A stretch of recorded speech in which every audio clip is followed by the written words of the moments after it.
Andiriki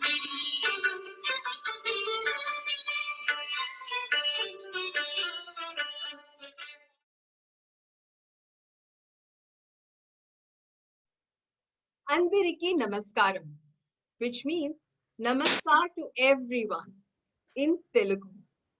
Today, our story on Itihaas Ke Pannon Se comes to you all the way from Andhra Pradesh. Hi, I'm Sarita Nair, and you are on the HSPA Facebook page on Itihaas Ke Pannon Se. Today, we bring to you the story of Alluri Sitarama Raju, Andhra's hero of the jungle.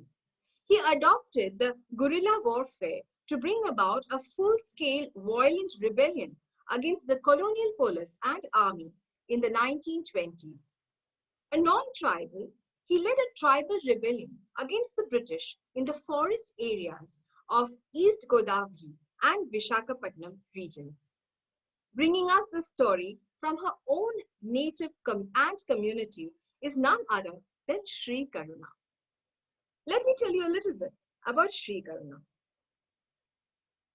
Sree Karuna, born in Bhimavaram, Andhra Pradesh, had a schooling in Bangalore and Nasik. She is a graduate of science and postgraduate in management with HR and marketing as a dual specialization. Over the years, she has worked in multiple verticals ranging from education, software recruitment, media, and skill development. She's a Pinkathon ambassador and speaking chalk volunteer. She likes to connect to people. She's also the founder of Happy Moms Club in Vizag. She's a nature lover and a dreamer, dreaming of putting a smile on the face of everyone she encounters in her life's journey. In the start of this pandemic, she discovered a path to it and found a new passion, storytelling. After doing a course from SEAIC, she's also a certified in Therapeutic Story Writing and is inclined towards mindfulness through stories. She's the founder of Chandamama Tales, the Moonlight of stories. And now she's exploring new genres like mythological stories. This is her debut with historical storytelling on Itihaas Ke Pannon Se. Sree Karuna, please join us. Welcome to Itihaas Ke Pannon Se.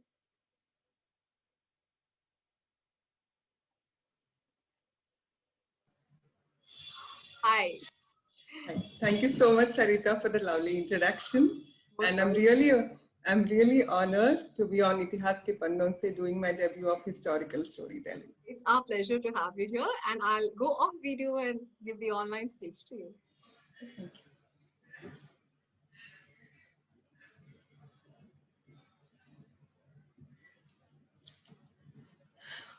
you. Namaskaram. It was the year 1915, and a small boy was wandering among the hillocks. There was a playground and a school nearby, and his friend was searching for him. There were many boys playing on the playground, but he could not find his friend. And after a little time, this friend of his came. He saw his friend walking towards the playground. And he asked, Raju, where did you go? Where were you? I was searching all over for you. Then Raju replied, I was on the hillock, meditating and thinking. This friend, his name is Annapurnaya, he asked, but why are you meditating and thinking? You are supposed to be in school. You're missing a lot of studies. And Raju replied, have you seen the birds up there? They are so full of freedom. I want to fly like those birds. Are we having that kind of freedom? Aren't we like slaves under the British rule? I really wish we could fly like those birds, said Raju. His friend said, but if you neglect studies, if we neglect studies, unless we complete our bachelor's, BA, what can we do? How can we serve people? And Raju smiled. He said, for giving freedom to our people, will this education help? Do you really think so? He asked, and he said, let's do something else. There is something else that needs to be done. He said so, and he walked away. And what did this boy do? And where did he start from? He was born on 4th July, 1897. He was the firstborn. He had a younger brother and sister. He was born to Venkatram Raju and Surya Narayan. He was born very close to Vishakhapatnam in a small village in his maternal grandfather's house. And then he grew up in West Godavari district until the age of 5 or 6. Then his father moved to Rajahmundry, which is in East Godavari right now. In Rajahmundry is a small town in Andhra Pradesh, and his father set up a studio. His father learned photography from Mumbai, which was unheard of those days.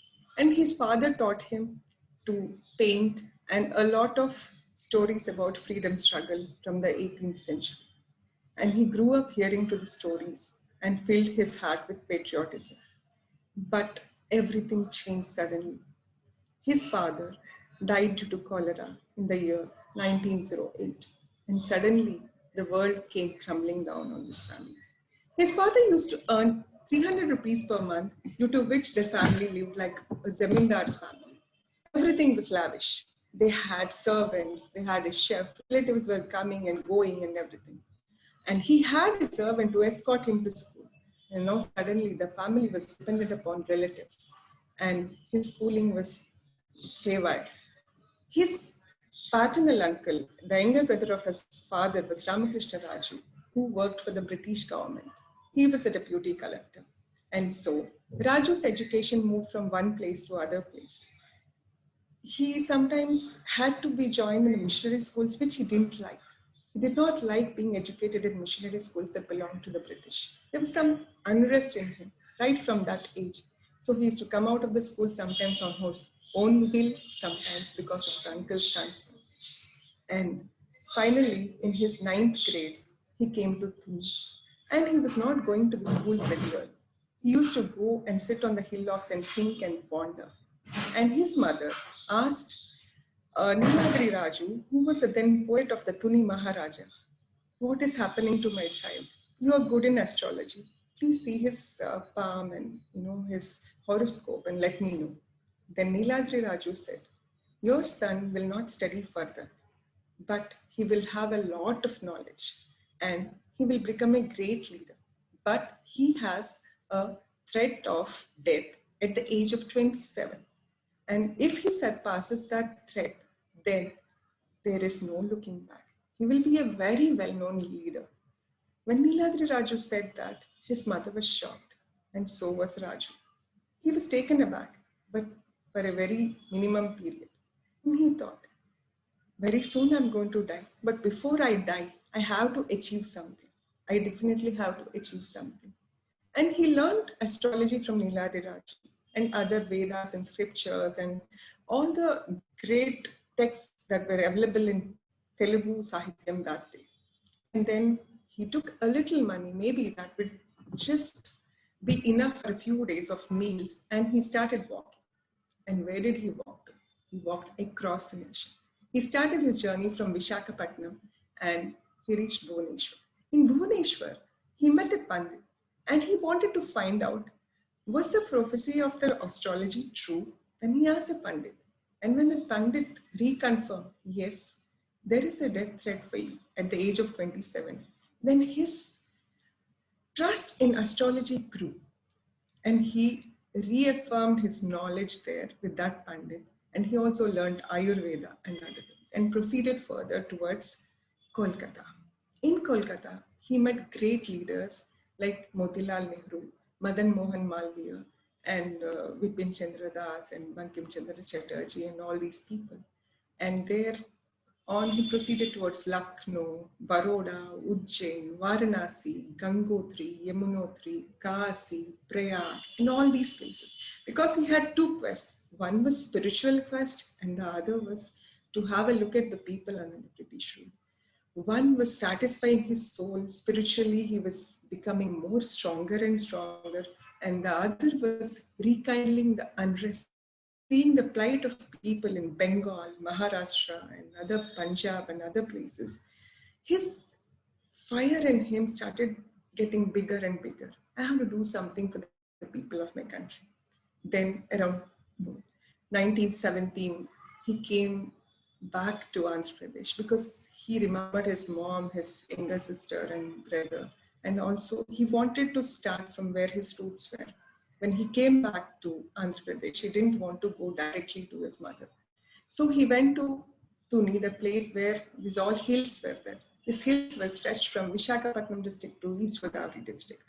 And in those hills, he wanted to find a place. There is supposed to be a hill where the upper surface was very plain. He wanted to sit there and do tapasya. He wanted to have a penance.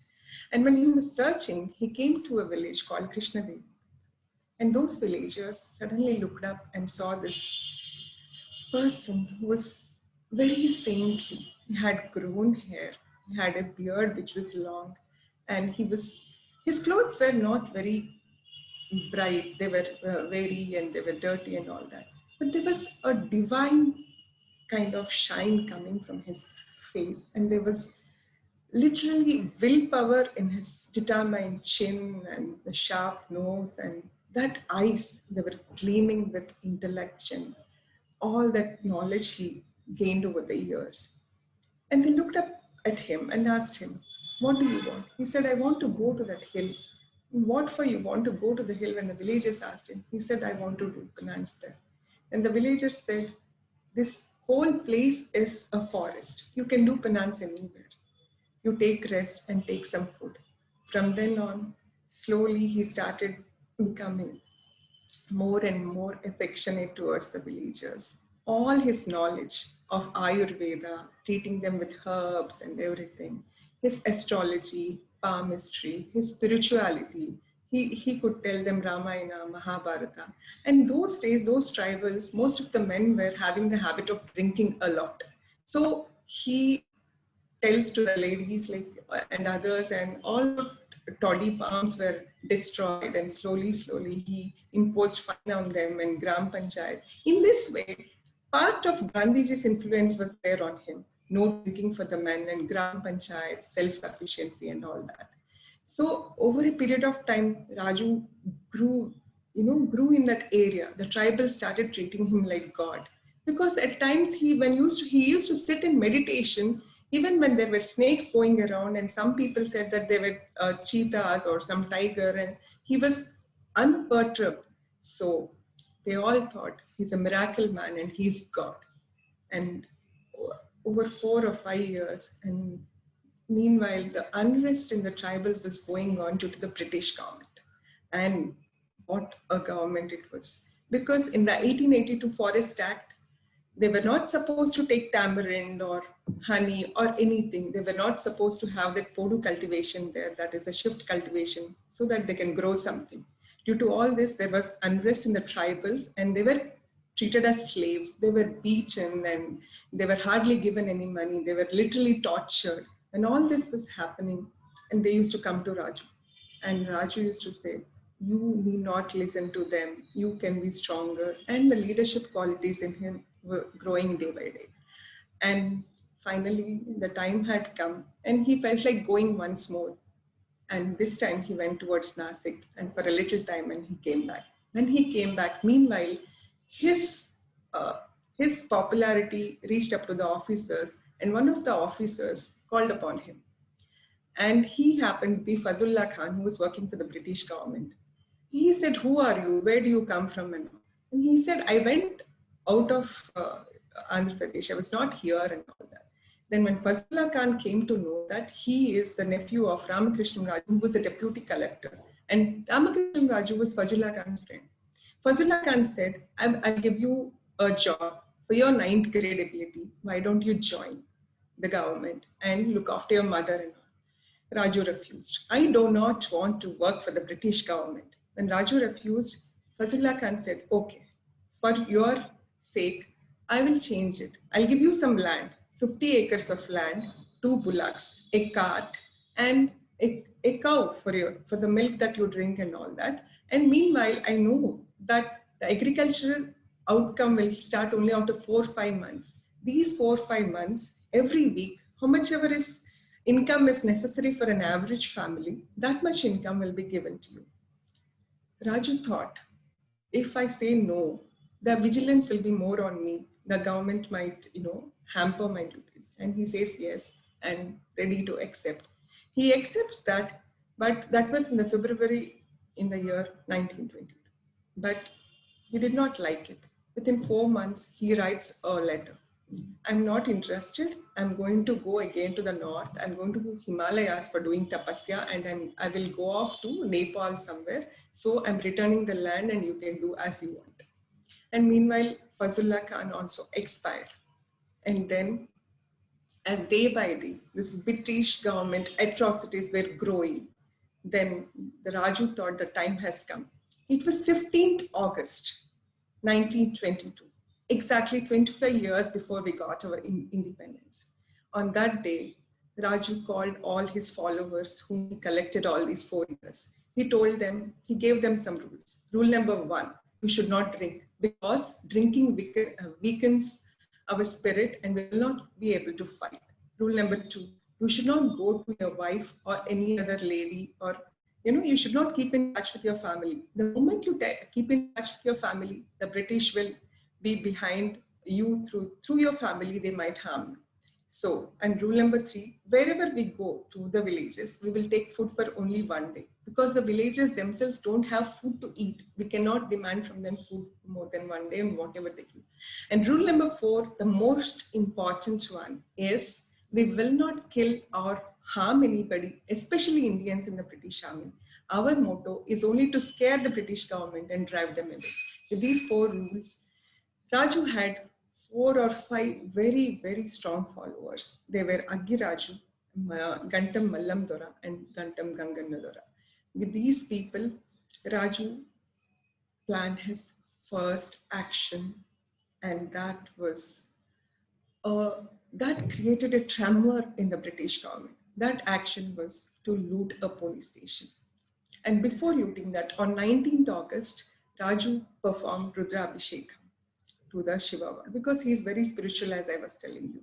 On 22nd August 1922, the first police station they entered. And wherever Raju entered, he first sent them a word. I am coming. Nenu ostunnanu. Face me. And he will go like a king. And behind him, there are 300 or 400 men, following him. And when he went to the police station, everybody left their arms and ran away.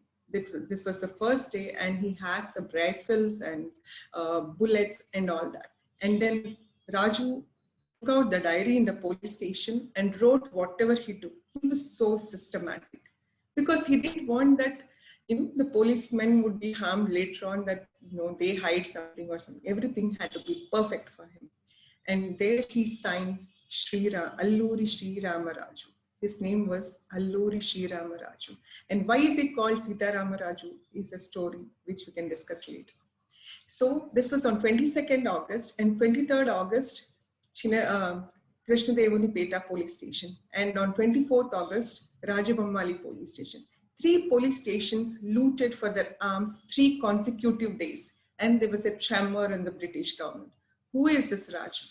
And he's looting, and our officers are running.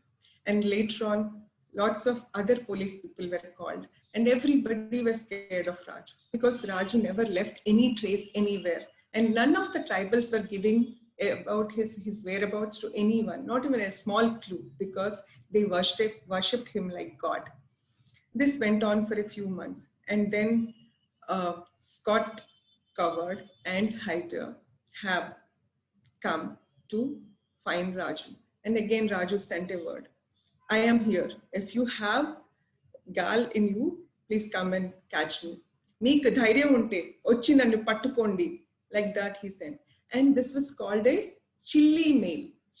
Green chili mail. Because wherever this British officers, one arrow was put, and to the arrow, this green chili was there. So this chili mail was a different thing that was in the Rampa revolution, which is called as Manyam struggle. Manyam means the jungle. The jungle is called Manyam in Telugu. So in this Manyam revolution, this chili mail had a significance. So all the time this continued. Raju's rebellion killed Scott Coward and Hyder, and then one IG was deployed, and then they called Malabar police. When Malabar police also were not able to find Raju, then they call Assam Rifles police. Meanwhile, before this, Koraput police was called and East Coast police was called. But 2,000 men from across the country of British government were called. But all these police people could not find Raju. Why? Because that jungle was so dense. It was green and it was the home of Raju, where for 4 years he roamed, and even in the middle of the night, he knows the nook and corner, all the ghat, the hills, everything he knew. But the British were not so efficient. And the British were afraid of the malaria and hay fever, and they were trying to take leave, but the British government was not giving them leave. You have to find Raju, because if this revolution is known across the country, then they were afraid that another revolution like 1857 will happen, which they did not want at all. Then finally, in the year 1924, they deploy Rutherford. Rutherford is a barbaric officer. He was there in Guntur, and he was specially called in the month of April to find Raju, and by hook or crook. And Rutherford did not disappoint the British government. He was very barbaric. He tortured the people like hell. He had no kindness, no humanity at all. It was like little children were tortured, the women were molested, and villages across the homes. Those days, the homes were made of, all this palm leaves and all that, and all these homes were burnt. And homeless, these tribals were running helter-skelter in the forest. In spite of this, they did not give out Raju's name or Raju's whereabouts or about his followers. And one more thing Rutherford did was, he said, whoever gives the whereabouts of Raju will get 10,000 rupees. But this ploy also did not work. 10,000 rupees those days is such a lot in the present time. And neither this worked nor that worked. But then what happened? And Raju, who saw the atrocities on the people by Rutherford, was so forlorn. He was shattered. He was heartbroken. He didn't know what to do. He thought, I wanted to do something great for these people. When these people themselves are being tortured and tormented like this, what is the use of my life? And again, he sent that Mirchi mail. And he wrote, I'm waiting here. He was near Kovuru village, near Mampa, this one. And I'm waiting here, you can come and catch me. Then Major Goodall, who was working in the British government from the Assam Rifles, he catches Raju. He catches Raju and ties him to a tree. And then he says, Raju, please proclaim the sovereignty and supremacy of the queen. Then Raju says, Queen, how can she be supreme? And I'm not going to do it. Then Major Goodall says, if you will not do that, you're going to die in my hands. Then Raju said, Champutava, Champu. In Chavatanki bhaypadatalle, eppudaina chachede. Kani, నేను నా దేశానికి ప్రాణాలు అర్పిస్తాను, ప్రాణాలు అర్పించి అమరవీరుణ్ణి అవుతాను, అంతేగాని మీలా కుక్కల బతుకు నేను బతకలేను. He meant, I'm ready to die. Sooner or later I'm going to die. But I will become immortal when I die for my country.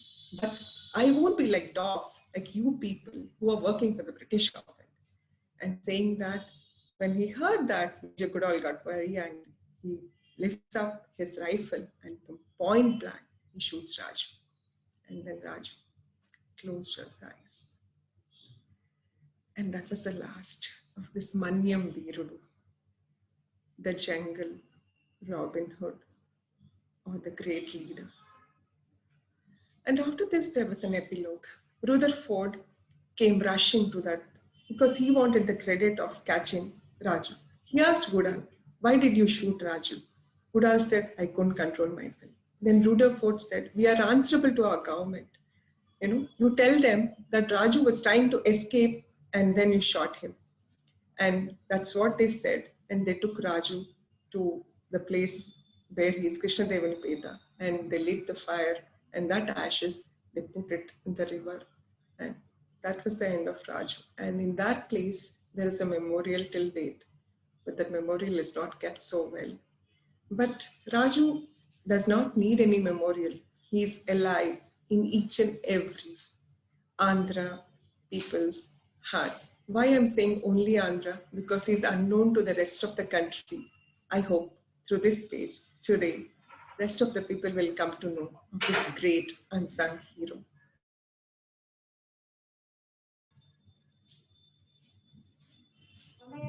Thank you so much, Sree, for sharing the story of Manyam Viru. Veerudu. Virudu, the Robin Hood of the forest Robin Hood, like you called him. So such an interesting journey, and I believe you have some pictures also for our audience to Yes, yes, catch a yes. glimpse of this hero. Yes, yes, yes. Sure, I'll share.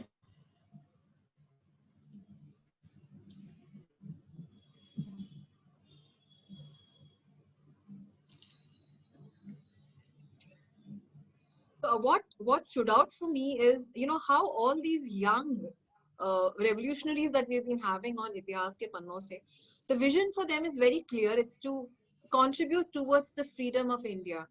And it's interesting to note how in the youth, the quest in the quest they travel, in the quest they seem lost to us, and then they come to this, it culminates to this point where they are brought to that exact place and time where they do the deed which is Yeah. unimaginable. It's really very interesting. One second. Sure. You can share the screen. I believe you're also the co-host, I think. Yes. Is my screen visible? Not yet. Okay. So you can go to share screen and you can put click on the slide show. I thought I put it on the desktop, but No problem.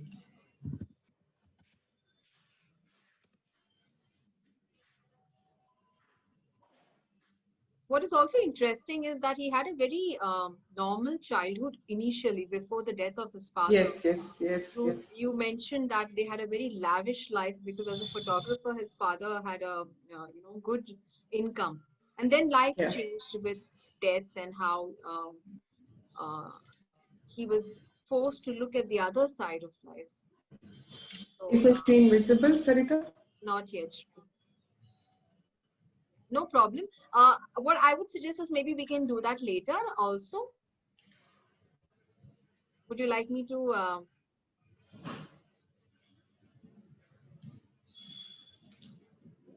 So we can talk. We can share that in some time. What you can do is you can maybe, we can talk about him. And in fact, I have a question. Yeah. Okay. Great. Yes.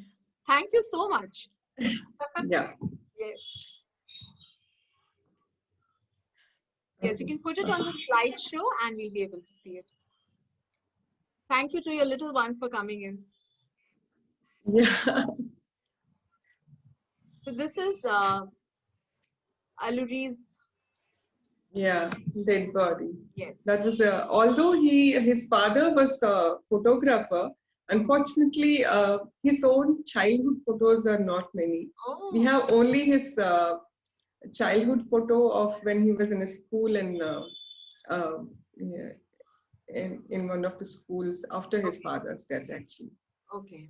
Would you like to put it on a slideshow so that the audience can see him more clearly? Yeah. Um, I'm not able to No problem. find. No problem. So we can. Yeah. So that's the dead body, and if we can see that there's a bullet wound to his chest, like you said. Yeah, and the So he blood was shot flowing from the point blank. blank. And that is a file picture, which is probably a sketch. Yes, it looks like And that. you can see his sharpness in his gaze. Yes, his eyes. Yes, and this is when he was a student. Okay. And there is an interesting story for the that medal King George which he's wearing. His friend gives him three medals or three badges, cloth badges. He tears two and he wears one. And when his friend asked him, "Why did you tear those two?" He said, "After all, they're British King George and I don't like them." Then his friend asked, "Why did you wear one?" Then his reply was very good. He said, "This will remind wo hamare chhati pe baithe hain. This will remind that they are on our chest." And That was an interesting answer.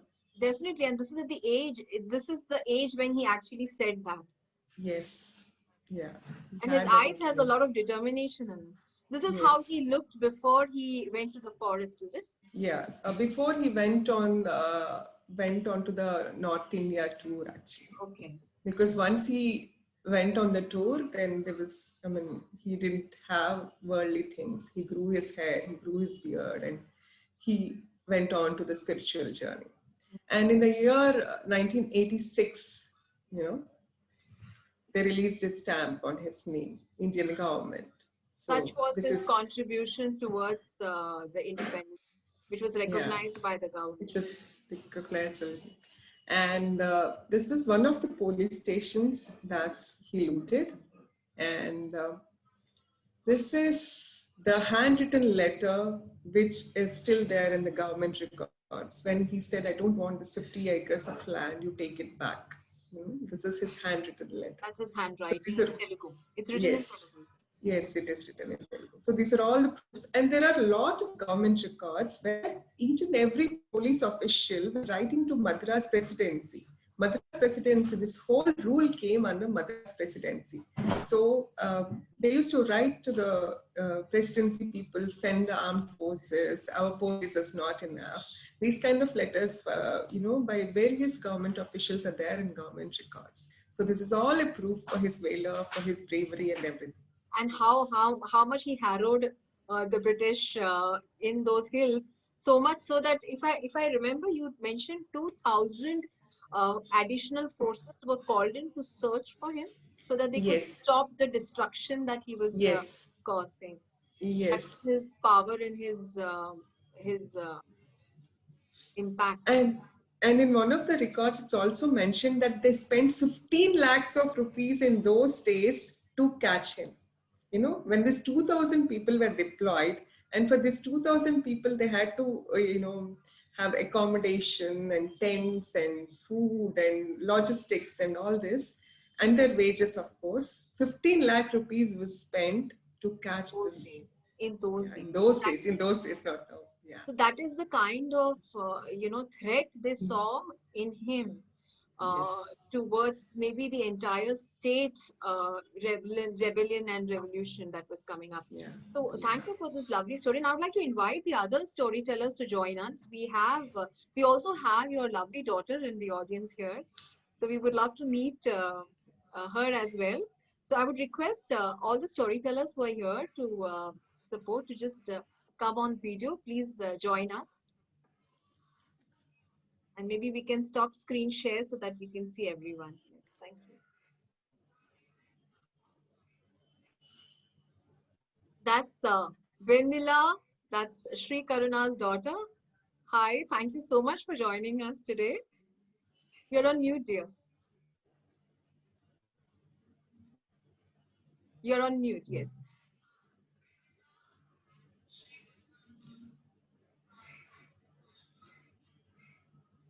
Okay, I think we have some connection issues there. So yes, please. I mean, this is such an interesting story of a forest Robin Hood that was shared here with us, and I would, love to open this for a discussion with all of you as to how you all felt when you heard the story.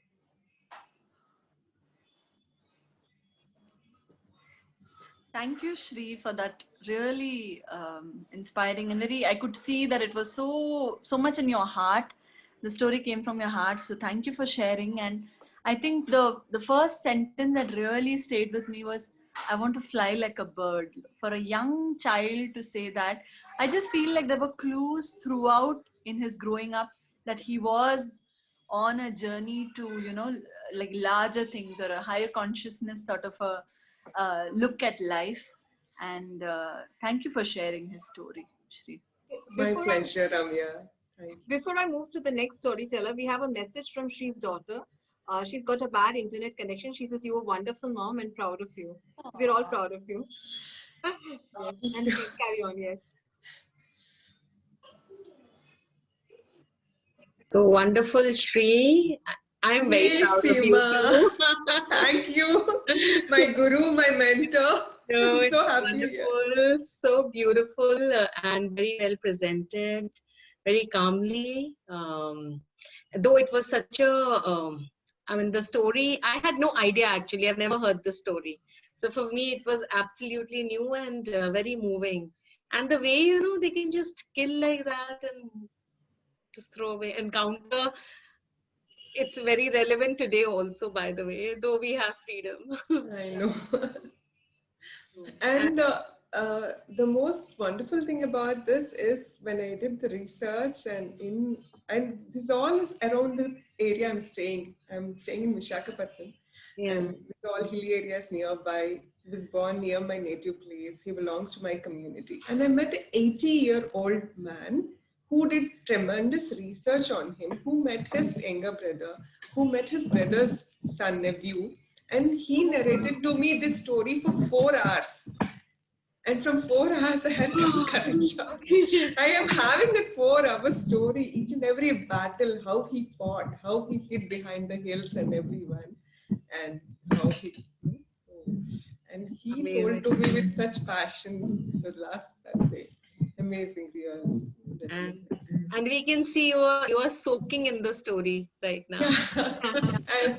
Totally as you all. That's so beautiful. And I love the Telugu, you know, at the end, the way the dialogues came in when his passion was so visible in the It way was he very shared powerful to, you know, listen to it in Telugu. Yeah. Telugu. Yes. As you all say that the Understand, story but, picks us up. yeah.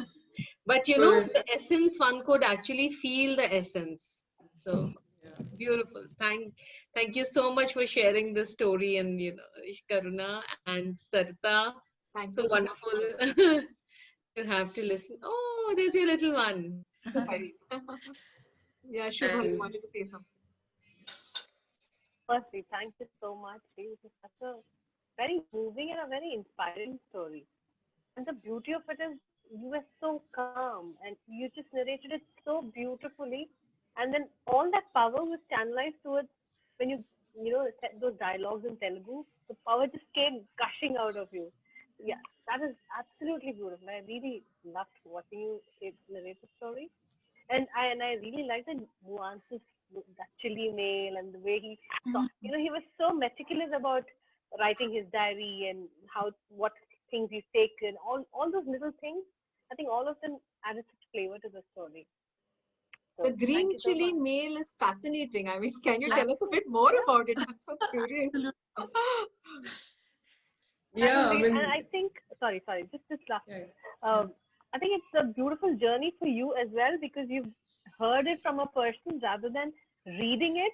You know, you've gone down, met those people who have met him, and then got the story that makes it even more authentic. Yeah, and I think that's a beautiful journey that you've had. Yeah, So thank you so much for bringing this to us.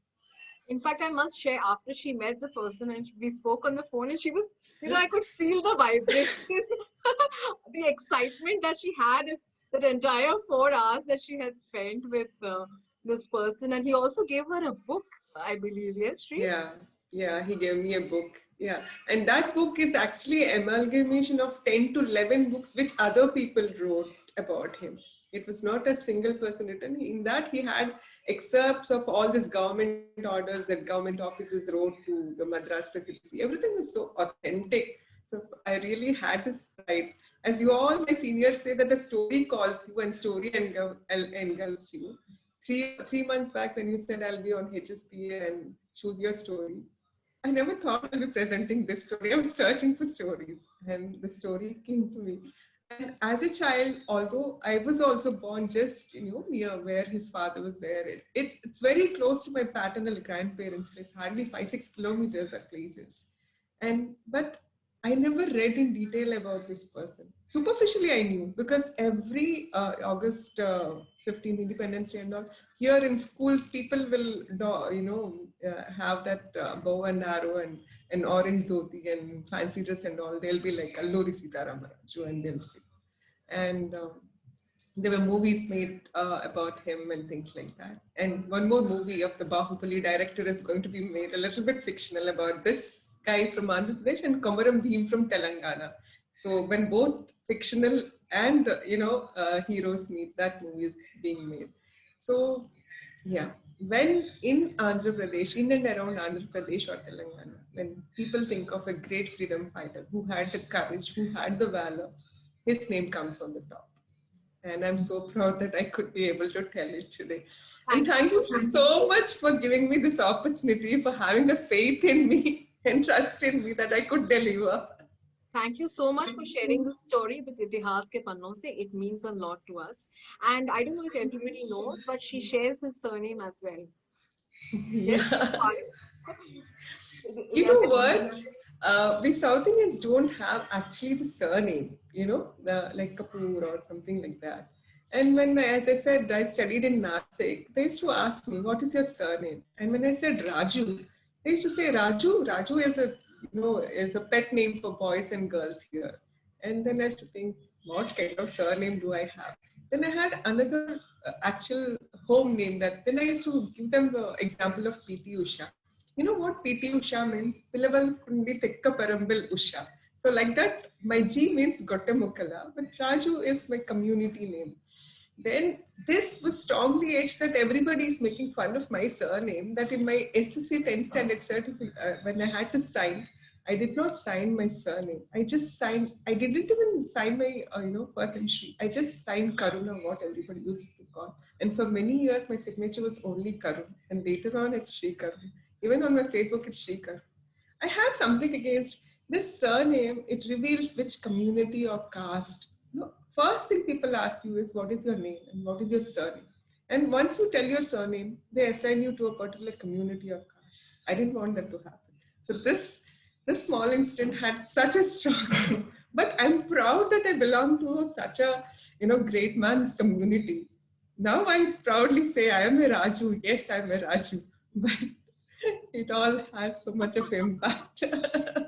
True. And it's a very personal story for you too, because it's from your region, it's from your community. So thank you so much Yes. for sharing. And please do thank the gentleman who took out the time to share Um, this wonderful story with his you. name is also Ramachandra Raju. He belongs to the same community. He's an 80-year-old man and a homeopathy doctor. And he did extensive research on Sita Raju, and he is ready to tell anybody and everyone, but because of his old age, when he gave me the recording for 4 hours, I recorded. He said, "Can you put this on a pen drive so that for so long I'm not able to sit now and narrate to everyone who are That's such coming a to know." treasure which you have, and please hold on Yes, to it for the yeah, future. absolutely.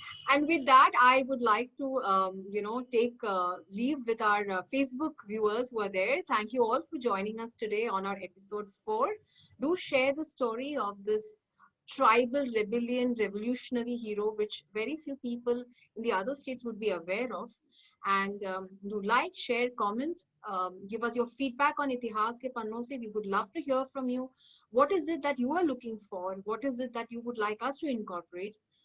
We would be happy to take your feedback and try and make it as part of Itihaas Ke Pannon Se. So do join us next Friday for another story, episode 5, Itihaas Ke Pannon Se, on the HSPA Facebook page. Thank you for joining us every week and for your support. Thank you so much. Thank you. Thank you.